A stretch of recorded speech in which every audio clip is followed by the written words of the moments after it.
विपुल चौधरी आज सर्वप्रथम का सर्व शेतकऱ्यांना महत्त्वपूर्ण एक मेसेज द्यायचा आहे की मागच्या व्हिडिओमध्ये सुद्धा मी सांगितलेलं होतं आणि या व्हिडिओमध्ये सुद्धा मला एक महत्त्वपूर्ण मेसेज द्यायचा आहे की पावसाला बऱ्यापैकी या 2 ते 3 दिवसापासून चांगल्या प्रमाणात सुरुवात झालेली आहे। बहुतांश सार्वत्रिक भागामध्ये चांगल्या पद्धतीने पावसाला सुरुवात झाली। यावर्षी पूर्ण जून खाली गेल्यासारखा झाला आणि आता कुठेतरी पावसाला चांगली सुरुवात झालेली आपल्याला दिसून आलेली आहे। आणि मृगा बहार कमीत कमी जर सांगायचं झालं तर 80% शेतकऱ्यांनी बागा ह्या मृगावर सोडलेल्या होत्या। प्रत्येकानं मृगाचं व्यवस्थापन केलं होतं। बऱ्याचशा हवामान अंदाजाच्या अंदाजांनी आपण तिथं त्या पद्धतीनं व्यवस्थापन केलं, परंतु यावर्षी पाऊस खूप लांबणीवर गेल्याच्या कारणास्तव प्रॉब्लेम असे झाले की झाडं सुकायला लागले होते। काही बऱ्याचशा भागामध्ये झाडं वाढलीचं प्रमाण आपल्याला दिसून आलं, परंतु त्या शेतकऱ्यांनी कारण की पाणी जर दिलं नसतं झाडं पूर्णतः वाढून गेले असते ही अवस्था निर्माण झाली होती। काही शेतकऱ्यांना हलकं पाणी दिलं, काही शेतकऱ्यांनी चांगलं पाणी दिलं आणि त्या कारणास्तव खालचं पाणी दिलं आणि टेम्परेचरमध्ये खूप वाढ होती। टेम्परेचर भरपूर होतं म्हणून विषय असा झाला की टेम्परेचर भरपूर असल्यामुळं खालचं पाणी दिलं आणि आता चांगल्या पद्धतीने 2 पाऊस झाले। तर ह्या कंडिशनमध्ये झाडांवरची नव्हती आहे हे 1 इंच 1.5 इंचापर्यंत गेली आहे। ज्यांनी खालचं पाणी दिले तिथे मात्र खळा हा दिसायला तयार नाही। बरेचशा शेतकऱ्यांना वेगवेगळ्या पद्धतीने प्रयत्न केले। मी तुम्हाला सांगतो की एवढ्या क्लायमेटमध्ये एवढ्या टेम्परेचरमध्ये बागा फुटत नाही, कारण की मागच्या वर्षी अवकाळी पावसानं मृग हा पूर्णतः फेल गेला। यावर्षी दुष्काळामुळं मृग हा पूर्णतः फेल गेला आणि आता काही प्रमाणात असा विषय आहे की बागा बऱ्यापैकी ताणावर होत्या। चांगल्या झाडांनी ट्रेस घेतला तर त्यांनी पाणी दिलेलं नव्हतं, तिथं मात्र आता इकडे चान्सेस फुटण्याचे दिसून येत आहे। कारण वातावरण पूर्ण ढगाळ झालं, थंड झालं आणि वरचा पाऊस चालूच आहे, कारण या पाण्यातूनच 78% झाडाला नत्र मिळतं। त्याच्यामुळे आता इथून इकडे चान्सेस बऱ्यापैकी वाटत आहे की मूळ मिळण्याचे। आंबिया उत्पादक शेतकऱ्यांनाही सुद्धा बागा ताणावर सोडलेल्या होत्या का जेणेकरून क्रॅकिंग येणार नाही। काही भागामध्ये हलका क्रॅकिंग दिसतं, पण तो 95% मागच्या वर्षीसारखं क्रॅकिंगचं प्रमाण नाही, खूप अल्प प्रमाणात आहे।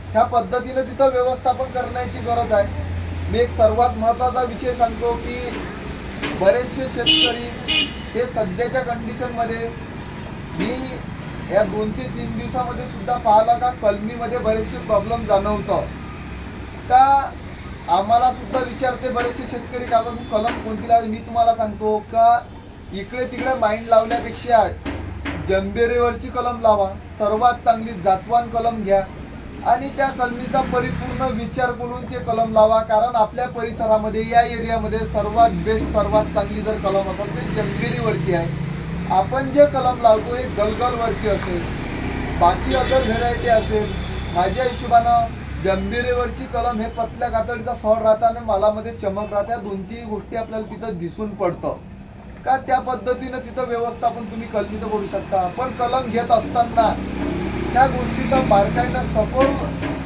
अभ्यास करा आणि त्या पद्धतीनं कलम घ्या। कारण हे पण 2 वर्षाचं क्रॉप नाही, ते कंटिन्यू चालणारा क्रॉप आहे। त्यामुळे त्या गोष्टीचा विचार करून तिथं नियोजन करा। अंबिया आणि मृगामध्ये मी तुम्हाला सांगतो का ज्यावेळेस झाड प्रोसेसमध्ये लागल त्यावेळेस फवारणीचं व्यवस्थापन करा, नाहीतर आपण आधीच फवारणीचं व्यवस्थापन करतो त्याचा उपयोग होणार नाही का जेणेकरून त्या टाईमामध्ये त्या वेळेस तिथं तुम्ही व्यवस्थापन जर केलं तर तिथं तुम्हाला रिझल्ट चांगले येतील। येणारी रस शोषण कीड असेल, कुठलीही कीड असेल, त्याला ते झाड बळी पडणार, त्याला ते नवती बळी पडणार नाही, त्याचं संरक्षण तिथं चांगल्या पद्धतीने आपल्याला करता येईल। म्हणून आता न घेता झाड मध्ये लागल्यानंतर तिथं फवारणीचं व्यवस्थापन करा आणि त्या पद्धतीने नियोजन ठेवा असं मला वाटतं। आणि त्या पद्धतीने तिथं कोणत्या पद्धतीचं मॉलिक्यूल वापरायचं। आता मृगामध्ये आपण अंबियाच्या वेळेस सुद्धा मॉलिक्यूल फ्लोरेजिन नावाचा मॉलिक्यूल जो आहे तो यूज केला। फ्लोरेजिन हा स्पेशली फ्लावरिंगवर काम करतं। अशा पद्धतीचं तिथं स्टेप बाय स्टेप व्यवस्थित फवारणीचा सगळा शेड्यूल त्या पद्धतीनं नियोजन करून व्यवस्थित व्यवस्थापन करून तिथं करा, जेणेकरून एक समोर आपल्याला चांगला रस्ता दिसत, रिझल्ट चांगले येईल. मी तुम्हाला सांगतो यावर्षी आंब्याला रेट चांगली आहे. आधीपासून शेवटपर्यंत रेट यावर्षी चांगले राहील आहे, कारण परिस्थितीच त्या पद्धतीची आहे का. म्हणून त्या पद्धतीनं व्यवस्थित व्यवस्थापन करा, असं वर्ष डबल येणे नाही. म्हणून त्या पद्धतीनं नियोजन ठेवा. आज शेतकरी असा झाला आहे का ज्या पिकानं आपल्याला सामोरे नेलं, ज्या पिकानं आज आपल्या सगळ्या गोष्टी परिपूर्ण केल्या, तेच पीक आज आपल्याला साथ देत नाही. ही परिस्थिती निर्माण झाली. संत्र्याविषयी बराचसा शेतकरी हा निगेटिव्ह झालेला आहे, कारण खरोखर आहे परिस्थितीच तशी निर्माण झाली आहे.